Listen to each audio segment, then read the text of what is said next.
Duduk Mas. Duduk Mbak. Halo, saya Halo, sedang di sini.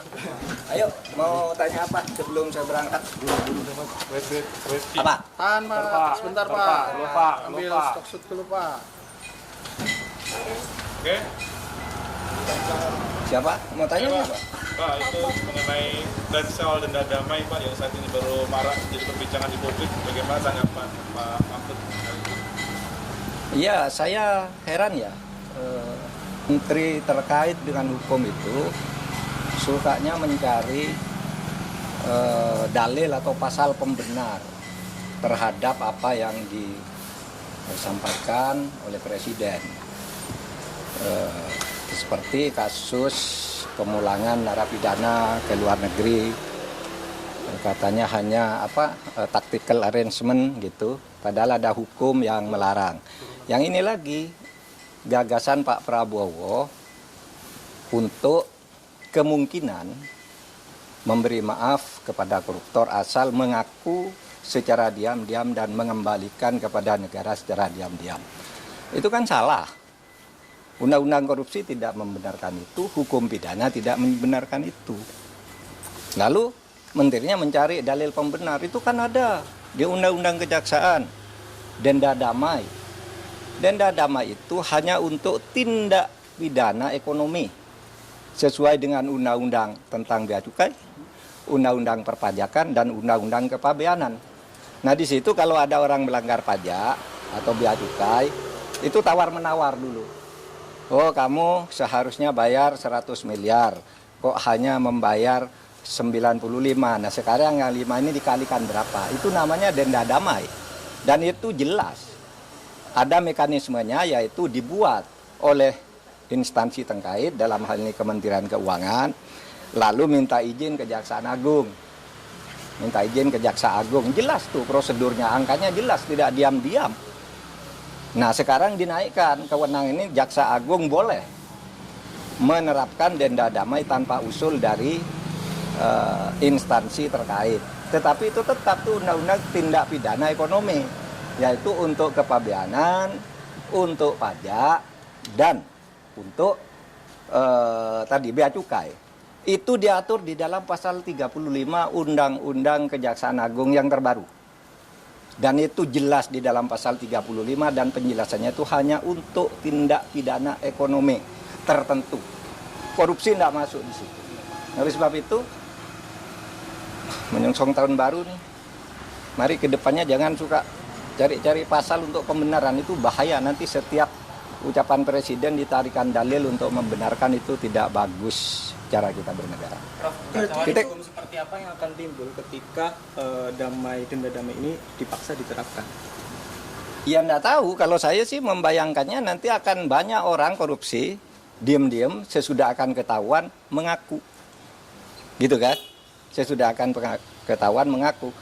Kan Pak Prabowo inginnya sebenarnya ya, agar aset negara tidak hilang. Asset recovery namanya kalau itu di konvensi PBB. Itu dibenarkan aset recovery itu. Tetapi yang termudah agar tidak terjadi diam-diam penyelesaiannya. Dulu saya sudah pernah mengusulkan loh.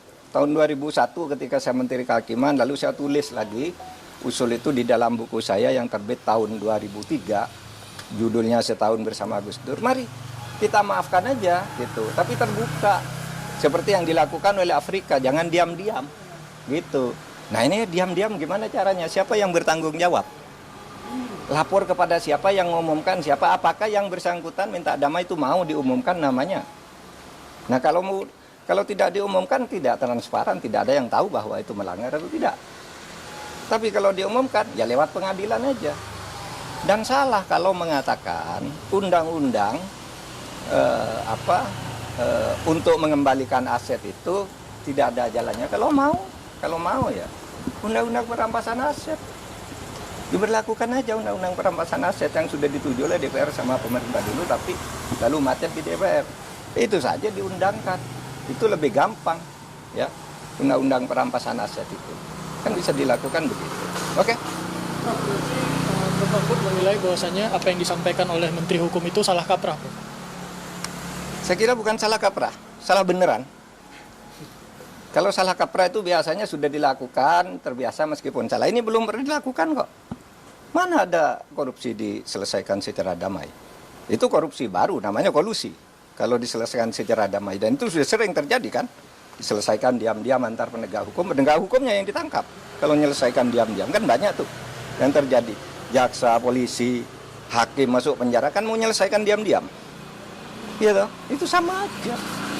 Oke. Pak Andi Akbar kan ada menyinggung sedikit soal turunan dari undang-undang kejaksaan. Ini apakah ada keterkaitan atau tidak? Ya itu yang saya katakan tadi itu menyebut undang-undang kejaksaan itu salah.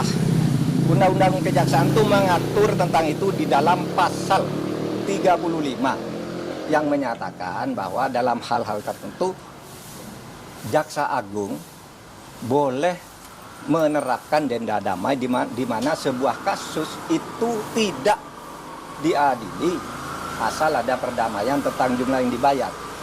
Itu pasal 35 menyebut bahwa itu hanya untuk tindak pidana ekonomi. Lihat aja pasal 35 itu tindak pidana ekonomi itu ada 3.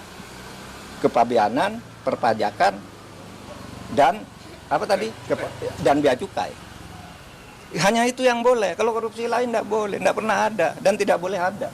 Tapi terserah aja, nanti lihat aja akibatnya akan lari semua orang koruptor diam-diam kalau mau ketahuan baru ngelapor, minta damai dan kita tidak tahu siapa yang mendamaikan.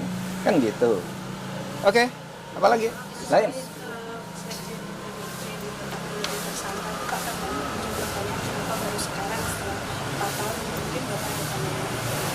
Enggak, saya tidak punya pandangan. Itu wewenang KPK, wewenang penegak hukum. Biar dipertanggungjawabkan secara hukum, secara transparan. Kalau itu dianggap politik, ya silakan aja dipertanggungjawabkan kepada publik. Yang lain? Prof, kan tadi Prof udah nyinggung ya di Instagram bahwa uang denda sama uang penggantinya itu cuma sekian persen. Dan pidana penjaranya juga sangat kecil ya gitu. Dari konstruksi hukum yang 300 triliun korupsi merugikan negara gitu. Iya, saya merasa itu menusuk rasa keadilan masyarakat ya. Ini baru pertama ada orang didakwa bukan diduga, didakwa melakukan tindak pidana korupsi dan tindak pidana pencucian uang sebesar 300 triliun. 300 triliun. Lalu tuntutannya hanya 12 tahun. Dengan uang yang tadi 300 triliun itu dikembalikan hanya 210 miliar. Ditambah denda 1 miliar. Itu sungguh menusuk rasa keadilan. Karena apa? 6,5 tahun itu kok kecil sekali bagi orang yang menggarung kekayaan negara. 300 triliun hanya diambil 210. Lalu ada yang mengatakan, Pak itu 300 itu kan potensi. Bukan potensi. Itu sudah disampaikan bahwa itu kerugian keuangan negara. Bukan kerugian perekonomian negara. Kalau kerugian perekonomian negara itu potensi. Termasuk gaji, termasuk apa gitu yang diduga merugikan perekonomian. Ini uang negara menurut Jampitsus Febri Diansah.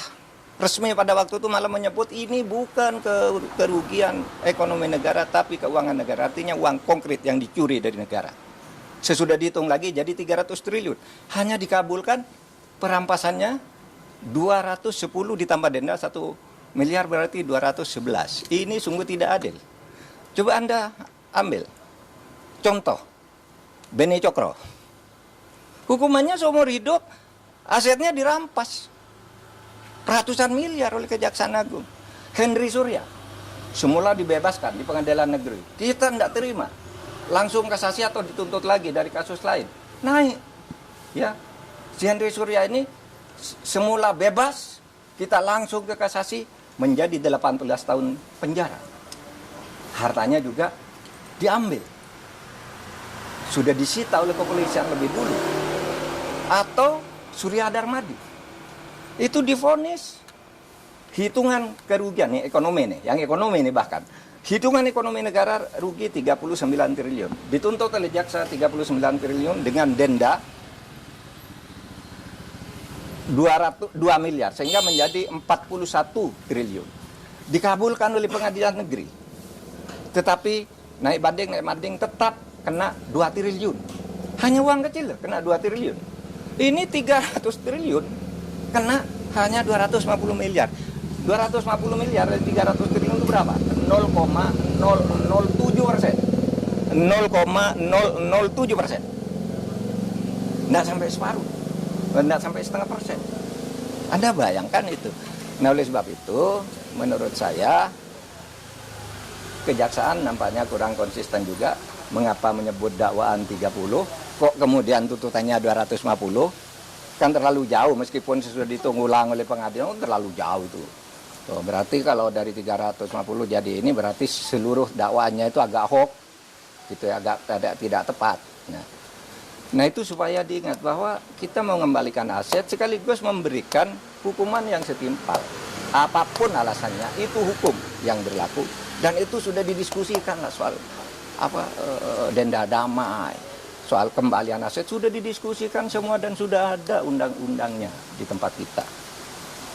Apalagi? Di kasus itu masih ada cara untuk memulihkan rasa keadilan itu, Prof? Ada. Kalau Kejaksaan Agung mau konsisten ada dong. Karena dulu pernah terjadi pada Henry Surya. Terjadi pada Yan Darmadi. Ketika hanya mau didenda, kami usul ini pengadilan. Kena kan 2 triliun dan penjara 16 tahun. Nah, kalau ini mau dilakukan, bisa naik banding lagi. Tapi tetap aneh bagi saya kalau dakwaannya 300%, bisa naik banding lagi. Kalau dibanding kasasi lagi, bisa PK lagi. Tapi sementara selama ini kan belum inkrah semuanya. Itu masih bisa dilakukan. Meskipun kasus ini kan agak aneh ya. Ada unsur politisnya kan. Ketika ditetapkan si Harvey itu sebagai tersangka, kan ada berita kantor Kejaksaan Agung dikepung, ya kan? Lalu Jaksa Agung memberi penjelasan diintervensi oleh Brimob atau apa gitu kan, Jaksa Agung ngomong di televisi ya. Lalu analisis di luar itu sebenarnya bukan penangkapan terhadap mafia nikel, tetapi apa? Itu upaya pergantian penguasa mafia sehingga yang lama dihantam agar ganti gitu. Tapi hukumannya tidak sungguh-sungguh. Analisis itu pernah muncul. Saya baca itu dari pernyataan terbuka Pak Ansat Mbai, mantan kepala BNPT ya waktu itu. Dulu zaman saya Menhan dulu dia kepala BNPT, tapi dia berbicara dalam konteks ini Pak, ini kan hanya pergantian aja. Sehingga kelihatannya tidak sungguh-sungguh atau takut. Nah, ini tantangan. Tahun baru ini tantangan. Anda mau bersikap apa terhadap ini? Apalagi?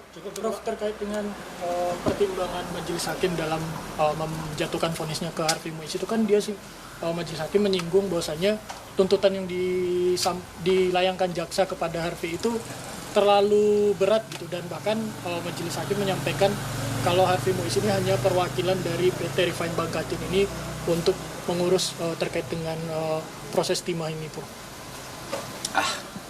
Ya, pertimbangan bisa dicari-cari, apalagi pertimbangannya karena katanya sopan.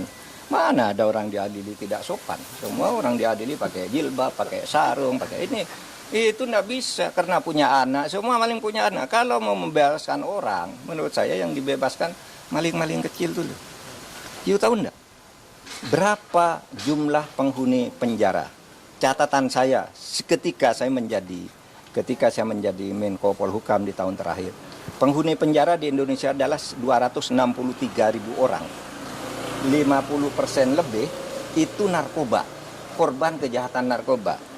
Yang koruptor itu tidak sampai 0,5%. Dari 263.000 itu hanya 1.290 atau 1.300 orang. Itu tidak sampai 0,5%. Kenapa kok ini yang diistimewakan? Yang pencuri ayam, korban narkoba, orang membunuh istrinya karena istrinya selingkuh, orang karena ditipu, orang membakar orang karena kalap gitu. Kenapa tidak itu aja yang dibebaskan kalau alasannya biar penjara penuh gitu? Ini tidak masuk akal semua. Mari kita rasional kalau ingin baik. Kalau enggak ya udah. Tapi saya masih punya asa untuk itu. Prof, soal konsistensi kejaksaan, kan dalam sidang terungkap bahwa ada grup news smelter yang isinya itu bos-bos smelter termasuk Harvey Muiz, dan adminnya adalah polisi. Waktu itu di Reskrimum Polda sana ya. Sekarang udah jadi Direktur Tindak Pidana Narkoba Bareskrim, udah Dirjen ya gitu. Tapi di sidang nggak dipanggil jadi saksi, padahal dia jelas admin grup itu. Nah itu makanya saya bilang Kejaksaan Agung itu tidak dalam posisi bebas sesuai dengan hukum. Kan ada peristiwa yang mendahului ya. Ketika Kejaksaan Agung itu dibilang diteror, ini si Jampitsus dibuntuti kemana-mana, kemudian ada drone di sekitar Kejaksaan Agung dan sebagainya. Itu semua mendahului peristiwa ini sehingga lalu orang sekarang mengkait-kaitkan, meskipun orang bilang wah itu yang dulu bilang oh ya itu tidak benar, sekarang terjadi hal seperti ini, mungkin orang bisa mengaitkan ke situ. Udah? Oke Pak.